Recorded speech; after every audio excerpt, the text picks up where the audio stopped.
beliau mengatakan begini. Beliau mengatakan, man faddala zawjatahu ala ummihi, barang siapa yang lebih mengutamakan istri daripada ibunya, fa alaihi la'natullah, maka atasnya laknat Allah, wal malaikah, laknat malaikat, wan nasi ajma'in, dan laknat seluruh manusia. Wala yaqbalullahu minhu sarfan wala adlan, Allah tidak menerima amal sunnahnya dan amal wajibnya. Tidak diterima oleh Allah amalnya yang wajib maupun yang sunnah. Itu gara-gara lebih mengutamakan istrinya daripada ibu. Wa bihi nasta'inu ala umurid dunya wad din. Wassalatu wassalamu ala asyrafil anbiya'i wal mursalin, sayyidina wa nabiyyina wa maulana Muhammadin wa ala alihi wa sahbihi ajma'in. Rabbi shrah li sadri wa yassir li amri wa hlul 'uqdatam min lisani yafqahu qawli, amma ba'd. Fa ya ayyuhal hadirun wal hadirat rahimakumullah. Alhamdulillah, kita panjatkan puji syukur kehadirat Allah Subhanahu wa ta'ala. Berkat taufik dan inayahnya, pada malam yang mubarak ini kita melanjutkan kembali kajian kitab An-Nasaihud Diniyah yang dikarang oleh Sayyiduna Al-Imam Al-Habib Abdullah bin Alawi Al-Haddad radhiyallahu anhu. Harapan kita kepada Allah, mudah-mudahan ilmu-ilmu yang kita pelajari, yang kita dapatkan menjadi ilmu yang manfaat, ilmu yang barokah. Mudah-mudahan kita semuanya diberikan istiqamah oleh Allah Subhanahu wa ta'ala. Amin ya rabbal alamin. Melanjutkan kajian yang sebelumnya, masih membahas fi bayani haqiqatit taqwa, menerangkan tentang hakikat ketakwaan kepada Allah Subhanahu wa ta'ala. Ila anqal wa qala ba'dul mufassirin, dan berkata sebagian ahli tafsir rahimahumullah, fi qaulihi ta'ala, pada firman Allah Subhanahu wa ta'ala, ittaqullaha haqqa tuqatih, bertakwalah kepada Allah dengan sebenar-benarnya ketakwaan. Sebagian mufassirin mengatakan, mendefinisikan apa kata beliau, huwa an yuta'a fala yu'sa. Maksud atau makna daripada firman Allah ittaqullaha haqqa tuqatih, bertakwalah kepada Allah dengan sebenar-benarnya takwa, artinya an yuta'a fala yu'sa, Allah itu selalu ditaati, jangan dimaksiati. Allah Subhanahu wa ta'ala selalu dipatuhi, jangan diingkari. Wa yuzkara fala yunsa, dan Allah selalu diingat, fala yunsa, jangan dilupakan. Wa yushkara fala yukfar, dan Allah hendaknya selalu disyukuri, jangan dikufuri. Maksudnya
Allah ingat kepada kita. Nah, tapi kalau kita ingat Allah hanya dalam keadaan susah saja, ya tadi itu yang saya bilang, polana pada para lonah, karena ada maksudnya, ada maunya. Ketika sudah susah, tidak ada pekerjaan atau bangkrut, dia punya usaha, baru dia mendekat kepada Allah Ta'ala. Lah dulu kemana? Waktu dia sukses kemana? Jarang berjamaah ke masjid, jarang ikut majelis, jarang ikut zikir.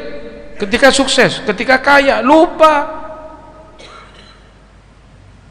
Maka ketika dia susah, baru dia ikut, baru dia ingat kepada Allah. Jangan begitu hadirin. Dalam satu keterangan disebutkan, kita ini kalau mau doanya itu mustajab, ya, mustajab, yakni diangkat terus sampai ke langit. Caranya bagaimana? Kita harus dikenal di langit, dikenal oleh para malaikat. Loh, bagaimana caranya dikenal oleh para malaikat? Ya kita selalu ingat Allah, zikir, berdoa, ya kan, hadir di majelis yang baik, berarti malaikat kenal kita. Jadi seandainya kita berdoa ya Rob, ya Rob, itu doa kita naik ke langit. Lah malaikat yang di langit tahu, oh ini suaranya fulan, kenal gitu loh. Karena panjenengan memang seneng aduh, seneng adikir. Malaikat sudah tahu, sudah apal suaranya. Paham ya? Ya kayak guru kita kalau ngajar kan mesti, waduh Habib datang, nah, kan gitu, karena suaranya kita sudah hafal, tandanya Anda hadir terus. Pasti hafal kan suaranya guru? Masa tidak hafal sampean? Ya pasti hafal kan? Ya, begitu misalnya guru kita Habib Soleh Al-Idrus datang terus salam saja, salam assalamualaikum, itu kan kita yang sudah sering dengar tahu, oh Habib Rawuh datang. Kenapa? Hafal. Karena kita sering hadir, kita hafal suara beliau. Nah begitu juga malaikat yang di langit sana itu, begitu Anda berdoa ya Rob, ya Rob, langsung malaikat, oh fulan itu fulanah itu. Kenapa? Kenal. Malaikat sudah tahu, suaranya terkenal di sana. Ya cepat, nyampenya cepat, karena malaikat sudah kenal. Buka malaikat, sarang malaikat buka, langit pertama dibuka, naik sampai ke langit kedua, malaikat kenal juga, oh ini suaranya fulan, buka, boleh dibuka lagi, naik ke langit ketiga, dan begitu seterusnya.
Kata ulama, walaupun seandainya tidak bertambah secara kuantitas, tetapi akan ditambah keberkahannya oleh Allah. Iya, ini firman Allah, kita harus yakin, kita harus percaya. La azidannakum, pasti aku tambah. Tambah apa? Tambah barokah, tambah banyak, tambah manfaat hartanya. Iya kan? Kita bersyukur kepada Allah Ta'ala, maka anak kita jadinya sehat, istri kita jadinya sehat, keluarga kita jadinya makmur. Karena apa? Bersyukur kepada Allah. Fala yukfaru, jangan dikufuri nikmat Allah itu, jangan dikufuri nikmat Allah. Bagaimana orang kufur nikmat? Kufur nikmat itu artinya menggunakan nikmat yang diberikan oleh Allah justru untuk maksiat. Itu namanya kufur nikmat. Baik, saya mau tanya para jamaah, mata kita ini dua ini nikmat apa enggak? Nikmat apa mboten? Ongguan. Misalnya ada orang mau membeli mata Anda, satu aja mau dibeli, 1 M. Kira-kira enggak boleh? Waduh, 2 M sudah. Ketina apa? Situng toh. Jadi ada orang mau beli mata Anda 1 aja, jadi yang 1 tetap ada, dibeli 1 aja. 1 M enggak boleh. Enggak boleh. 2 M. Enggak ada mah? Yang apa Pak? 2 M. Enggak boleh. 3 M. Loh, minta berapa ini? Hah? Anda baru tahu betapa mahalnya yang namanya mata ini. Alhamdulillah, subhanallah. Mungkin seandainya ada orang ingin membeli 50 miliar, kita tidak akan mau melepaskan mata kita ini. Kenapa? Ini nikmat dari Allah. Dengan mata kita bisa melihat saudara-saudara kita, dengan mata kita melihat istri kita, orang tua kita, anak kita yang lucu-lucu, ya dengan mata, hadirin. Ini mata, ini disyukuri, hadirin. Loh, bagaimana mensyukuri mata? Ya tadi itu, pergunakan mata untuk taat kepada Allah. Asyukur an tuti Allah bikulli ni'matin an'ama biha alaik. Dauh al-Imam Abdullah bin Alawi al-Haddad, yang namanya syukur itu adalah engkau mempergunakan semua nikmat Allah yang ada ini dalam rangka taat kepada Allah. Itulah hakikat syukur. Oh, saya punya mata, alhamdulillah sehat, jelas, ya kan, tidak ada penyakit-penyakit macam-macam. Syukuri. Caranya pergunakan mata untuk taat kepada Allah. Lihat Al-Quran, lihat kitab hadis, ya kan, pandang wajahnya orang tua. Kalau kita di Mekah, pandang Ka'bah al-Musyarrafah. Memandang Ka'bah itu ibadah, hadirin. Memandang Ka'bah ngabes tok niki ibadah, Pak. Engki. Jadi misalnya kita tawaf sambil ngelihat itu tawaf itu ibadahnya sendiri, ngelihat itu ibadah sendiri. Makanya kita doakan semuanya bisa umroh haji semuanya, amin insyaallah. Engki memandang Ka'bah itu sudah ibadah, apalagi tawafnya, memandang saja, memandang itu ibadah ya. Nah kan kita punya mata, makanya bisa memandang wajah orang tua, ibadah. Wajahnya ibu kita yang sudah keriput-keriput, wajahnya ayah kita yang tampak kelelahan, ya kan, pulang dari pasar tadi itu kesel, kita pandang wajah ayah kita, ya Allah, seakan ya abi, seakan ya bapak ini. Nah, kita memandang wajah orang tua itu ibadah. Naam, ibadah ya. Bahkan dalam satu keterangan saya pernah membaca, termasuk waktu atau saat di mana pintu langit dibuka, ya. Jadi ada beberapa waktu di mana pintu langit dibuka. Satu diantaranya ketika turun hujan. Ketika turun hujan,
karena kita miskin, keadaan kita masih miskin saat itu, makanan tinggal sedikit, lalu ibu tadi memberikan nasi kepada anaknya, nak makan, petada, habiskan.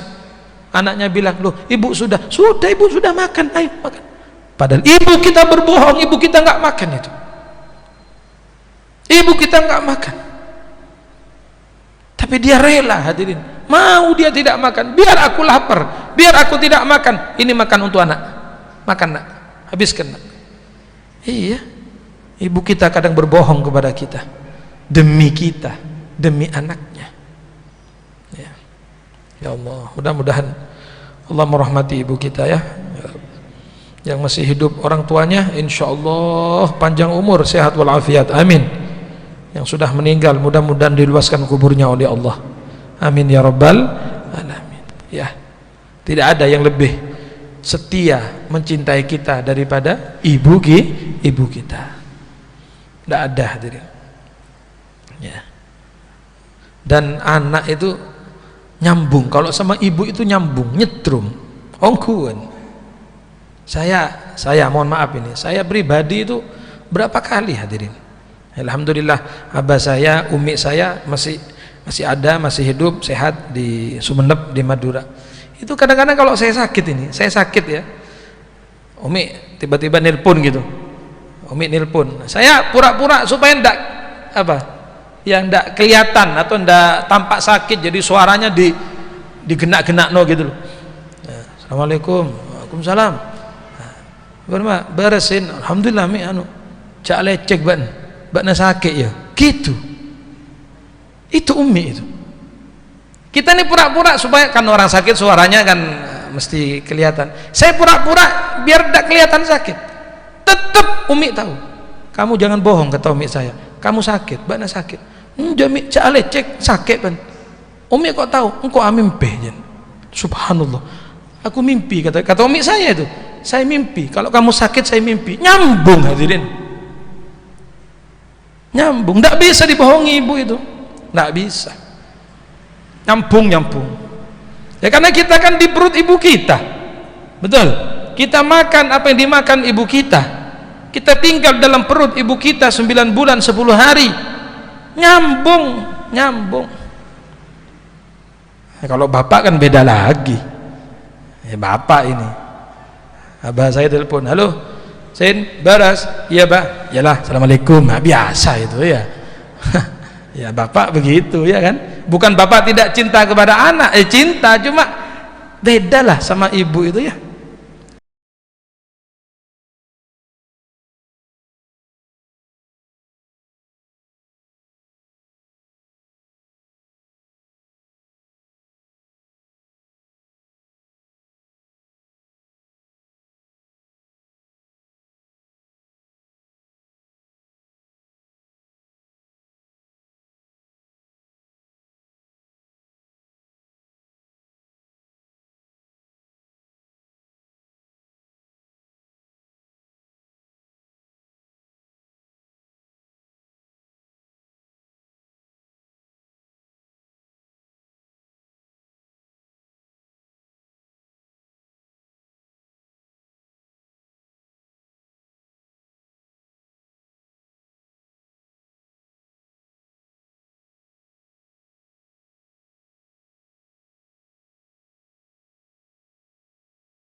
Kenapa?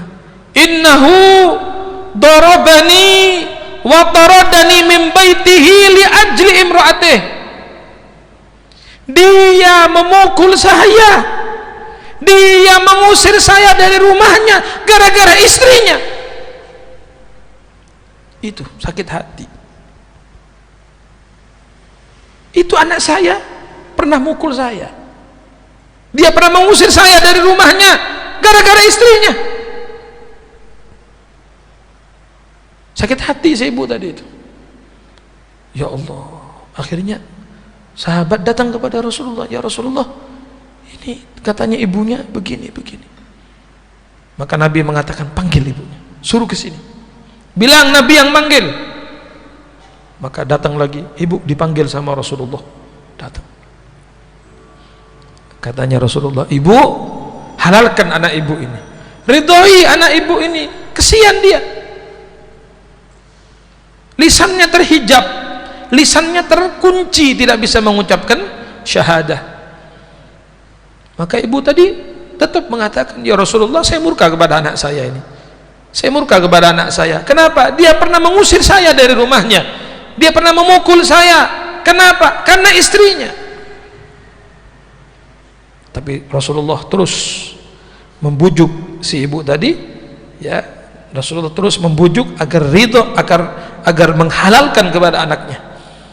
Nah, akhirnya dengan bujuk rayu Rasulullah, ya akhirnya si ibu tadi mau.